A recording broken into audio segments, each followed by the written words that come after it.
বন্ধুসকল হোৱাটছএপ কোনে ইউজ নকৰে হোৱাটছএপটো সকলোৱে ইউজ কৰে কিন্তু হোৱাটছএপত এনে ধৰণৰ সেটিং কেইটামান আছে হয়তো বহুতে নাজানে আৰু বহুতে ইউজ নকৰে তো এনে ক্ষেত্ৰত আপুনি এই সেটিং কেইটাৰ বিষয়ে জানিবৰ কাৰণে অতি দৰকাৰ তো কি আছে সেটিং কেইটাৰ বিষয়ে জানিবৰ কাৰণে ভিডিঅ'টো সম্পূৰ্ণকৈ চাই থাকিব মই আজি ইয়াৰ বিষয়ে আলোচনা কৰিম স্বাগতম জনালো মোৰ চেনেলটোলৈ তো মোৰ নাম ডিজুৰি আপোনালোকে চাই আছে ডিজুৰি টেকনিকেল বলক ভিডিঅ'টো আৰম্ভ কৰি দিওঁ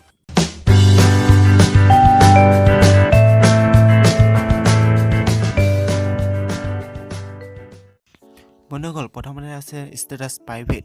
তো ষ্টেটাছ প্ৰাইভেট যদি আপুনি অন কৰি ল'ব থ্ৰী ডটত ক্লিক কৰি ষ্টেটাছ প্ৰাইভেট বুলি আছে এটা অপশ্যন তাত যাব তো তাত যাই কৰি আপোনালোকে মাই কণ্টেক্ট দেখা পাইছে মাই কণ্টেক্ট ৰিচিভ দেখা পাইছে অনলি চে উইথ আছে তো আপোনালোকে মাই কণ্টেক্টত হ'লে আপোনালোকৰ কণ্টেক্টত যিমানখিনি আছে তাত দেখাব তো মাই কণ্টেক্ট ৰিচিভত যদি আপুনি ইয়াত চিলেক্ট কৰি বুলি আপোনাৰ ষ্টেটাছবোৰ দেখাব পাৰিব তো অনলি চে উইথ কৰিলেকে আপুনি চিলেক্ট কৰি দিব লাগিব আপুনি কাক ষ্টেটাছ দেখাব বিচাৰিছে আপোনাৰ সেইটো এটা ভাল অপশ্যন হয় হোৱাটছআপত তো নিশ্চয় ব্যৱহাৰ কৰিব এই ছেটিংটো আশা থাকিলে বন্ধুসকল দ্বিতীয় নম্বৰতে আছে টু ষ্টপ ভেৰিফিকেশ্যন তো এই ছেটিংটো এটা বহুত হোৱাটছআপত ইম্পৰ্টেণ্ট ছেটিং হয় তো আপোনালোকে যদি হোৱাটছআপটো নিৰ্দিষ্ট কালৰ কাৰণে ব্যৱহাৰ কৰিব বিচাৰে তো এইটো ছেটিং কৰি ল'ব তো এটা এইটো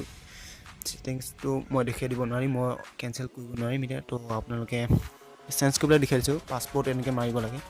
তো পাছপৰ্টটো মাৰি আপোনালোকে দুবাৰ কনফাৰ্ম কৰিব লাগে চাওক এইটো যদি কৰি থৈ দিয়ে আপুনি লগ ইন কৰিব লাগিব হোৱাটছআপটো যেতিয়া আৰু ইনষ্টল কৰে তো লগ ইন কৰিব লাগিব তো এটা ভাল সুবিধা হয় এইটো যাতে এইটো হেক নহয় আপোনাৰ একাউণ্টটো সেইবাবে এইটো দিছে আপুনি নিশ্চয় ব্যৱহাৰ কৰিব তো 3 নম্বৰ আছে হাইড ব্লু টিক তো আপুনি যদি মেছেজ কৰা যদি তো আপোনাৰ যদি পাৰ্টনাৰ যদি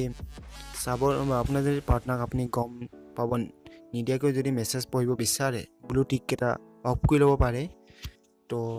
চাওক ব্লু টিক আপোনালোকে এনেকৈ হৈ যাব হোৱাটছআপটো কোৱাৰ লগে লগে তো নিশ্চয় আপোনালোকে জানে তো তাৰপৰা যাব লাগিব আপুনি ছেটিংছত একাউণ্টত যাব একাউণ্টত যাই প্ৰাইভেচি ক্লিক কৰি ৰেড ৰিচিপ্টত ক্লিক কৰক ৰেড ৰিচিপ্টত ক্লিক কৰি আপোনালোকৰ এইটো কামটো হৈ গৈছে তো বন্ধুসকল 4 নম্বৰ আছে হাইড প্ৰফাইল এবাউট তো বন্ধুসকল আপোনাৰ যদি প্ৰফাইল যদি বেলেগক কাকো চাব নিদিয়ে তাৰ বাবে এটা উপায় আছে চাই থাকক একাউণ্টত যাব তো প্ৰাইভেচি ক্লিক কৰি তো লেটছ চেণ্ডত ক্লিক কৰক চাওক এভৰিবডি আছে মাই কণ্টেক্ট আছে তো আপুনি মাই কণ্টেক্টত দিলেগৈ আপোনালোকে আপোনাৰ কণ্টেক্টত থকা নম্বৰবিলাকে দেখাব আপোনাৰ প্ৰফাইল আৰু এভৰিবডি দিলে সকলোৱে পাব তো কোনটো দিয়ে আপুনি বাছি পেলাই দি ল'ব পাৰিব ইয়াৰ পৰা এটা ভাল সুবিধা ব্যৱহাৰ কৰিব নিশ্চয় তো 4 নম্বৰ আছে অটো ডাউনলোডিং অটো ডাউনলোডিং কি হয় আপুনি গ্ৰুপত যদি ব্যৱহাৰ কৰে তো বাই মেছেজ আৰু বেলেগ ভিডিঅ' চিডিঅ'বোৰ ডাউনলোড হৈ থাকে অট'মেটিক তো তাৰ বাবে কি কৰিব লাগিব আপোনালোকৰ ছেটিংছটো অন কৰি ল'ব ছেটিংছটো অন কৰি ডাটা মাৰিব ডাটাত যাব তো মোৰটো শ্ল' গৈছে বেয়া নহ'ব তো চাওক ইয়াত ফটো অডিঅ' ভিডিঅ' যদি অটো ডাউনলোড কৰিব নিবিচাৰে তো আপোনালোকে অফ কৰি থৈ দিব পাৰে মই এতিয়া ফটোটোকে কৰি থৈ দিওঁ বেলেগ কৰি নথওঁ কাৰণ মই গ্ৰুপ ইমান নচলাওঁ তো ৱাইফাই এটা আছে ৱাইফাইটো আপুনি সেই কি কোনটো ব্যৱহাৰ কৰে অটো ডাউনলোড ব্যৱহাৰ কৰি থ'ব পাৰে ভাল সুবিধা হয় ব্যৱহাৰ কৰি বন্ধুসকল 6 নম্বৰত আছে ছেট বেকআপ তো এটা ভাল সুবিধা মই নিবিচাৰোঁ যে মোৰ হোৱাটছআপৰ মেছেজবিলাক নাইকিয়া হৈ যাওক তাৰ বাবে আপোনালোকে যাব লাগিব ছেটিংছত